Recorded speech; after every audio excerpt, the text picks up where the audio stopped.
Welcome to the No More Lies 2012 YouTube channel. Today's video is going to be focused on using the search and destroy trimming method that I use to maintain long natural hair and just to maintain the length of hair in general, regardless to your length. So today's video is going to be focused on me doing this method on straight hair, since my hair is currently straight. Whenever I go back to curly, I will do it on my curly hair as well. So I've already detangled my hair with the wide tooth comb, and then I'm going in with the smaller tooth comb to make sure that my hair is thoroughly detangled. I already did the very back of my hair, and so this is the mid section, and I'm dividing it into a smaller section so that I could begin the search and destroy method. And the scissors I'm going to use are my husband's cutting shears. So you use cutting scissors that you use just for your hair. And so with the search and destroy method, you're basically looking and examining your ends and going through and seeing if there are any split ends and cutting right below where the split end stops. I also cut like those little fairy knots as well, because whenever your hair is curly, it causes issues with the tangling and getting caught on other strands. So I like to cut those little knots out as well. Now, the search and destroy method is very, very tedious. It takes a lot of time. It took me about 3 hours total, and I did not do a thorough search and destroy like I normally do, because I did it all in one session, and I do not recommend that. I recommend you doing this over a period of time. It could be, a couple days, or if you're going to do it in one day, do half your head at one time and then take a break and come back, because you will miss a lot of the split ends. If you have a lot of them, you will miss them, and you don't want to do a half job. So if you're going to do the search and destroy method, make sure that you're going to really do the searching and the destroying.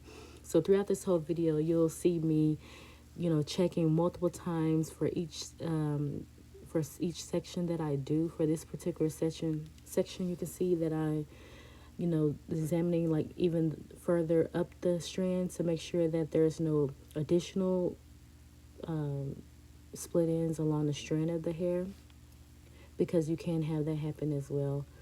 And you'll see later on, I'll show you an example of the hair being split, further up the strand. So this particular section, this small section here, I spent about 20 minutes on just this small section. And again, like I said, this is very tedious. If you can do this like in front of the TV or something where you're distracted and, don't feel like you're wasting a lot of your time. For me, I did feel like I wasted a lot of time, because I was in front of the mirror for literally about 3 hours. And like I said, I started rushing because it was beginning to be a bit much. And so like I said, this is for maintenance only. So if your hair is very uneven, or you really need a really good trim, I would not recommend this method. I would recommend this method in between your trim. So if you are going to a stylist to get a trim, let's say once a year, and then in between that time, like maybe like 4 months at a time, doing a search and destroy method to maintain the length of your hair and getting, the single strand knots, which is single strand knot there, and getting the split ends out of your hair, so that you can continue to maintain having, long hair as it continues to grow.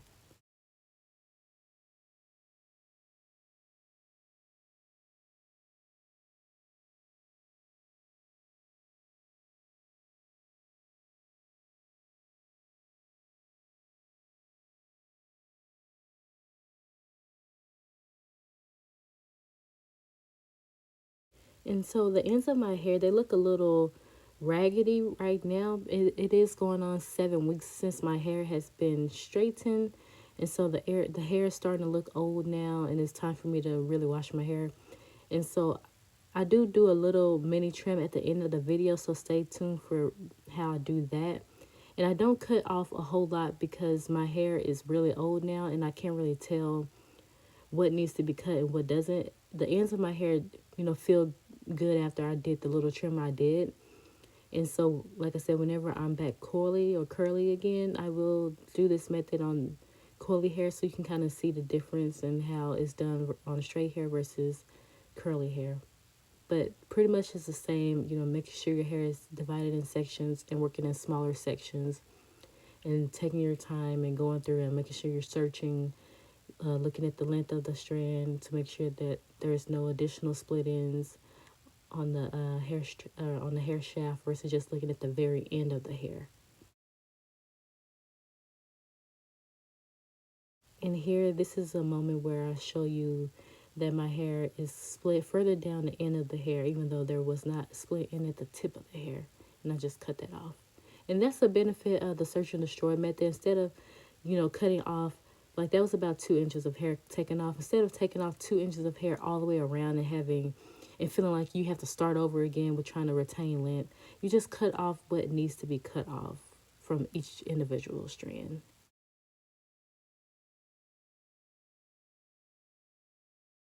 So I'm pretty much done with this section. I twist it up and then I see what other, split ends I can see from the hair being twisted up.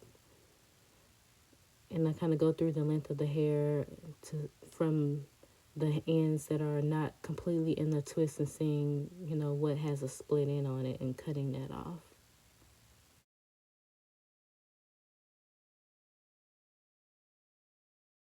So very tedious.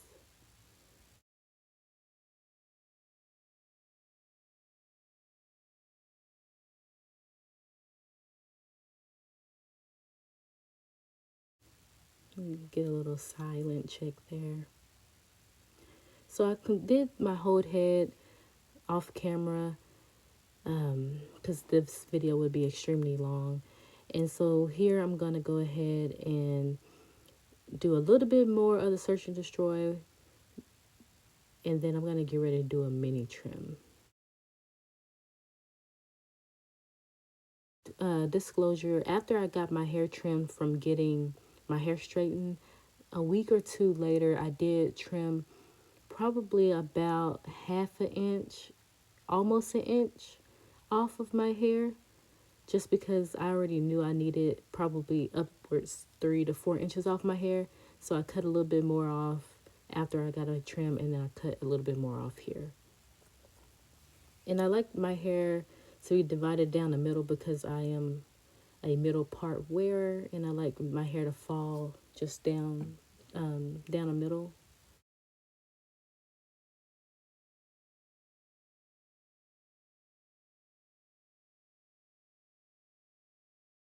So I'm just gonna go kind of through my hair another time, making sure that I get as many split ends cut off as possible. Because, like I said, I did kind of rush it a little bit because I spent 3 hours all at once doing this, and I started kind of just glazing over versus really searching and looking. So you'll just kind of see me multiple times, just making sure I go through and get some more split ends off.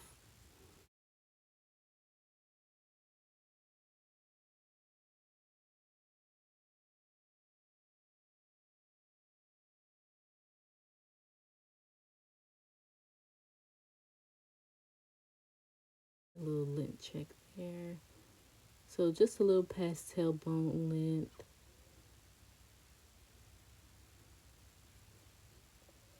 And I already cut this side of my hair already, and you'll kind of see the difference between the lengths now when I compare the two to kind of see how much I'm gonna cut on the other side.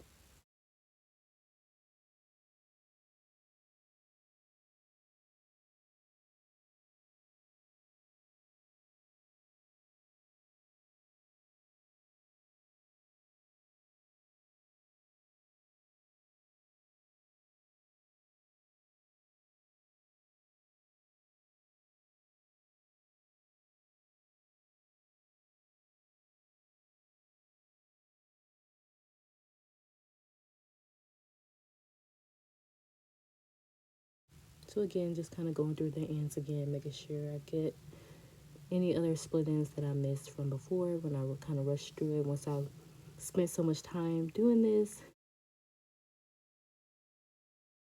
And then I'm going to go ahead and prepare the hair to be trimmed on the end. to make sure it's fully detangled.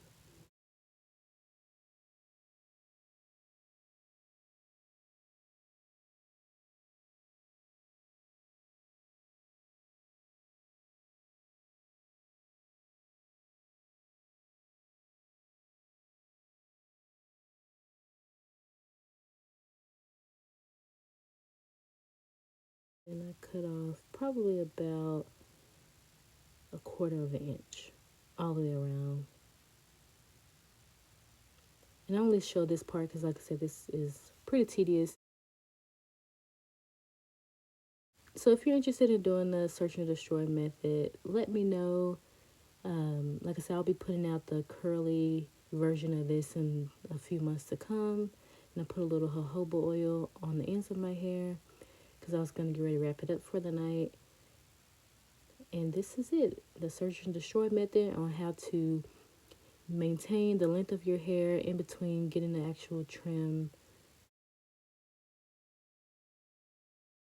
If you have any questions, leave them in the comments below, or you can DM me on Instagram at nomorelies2012.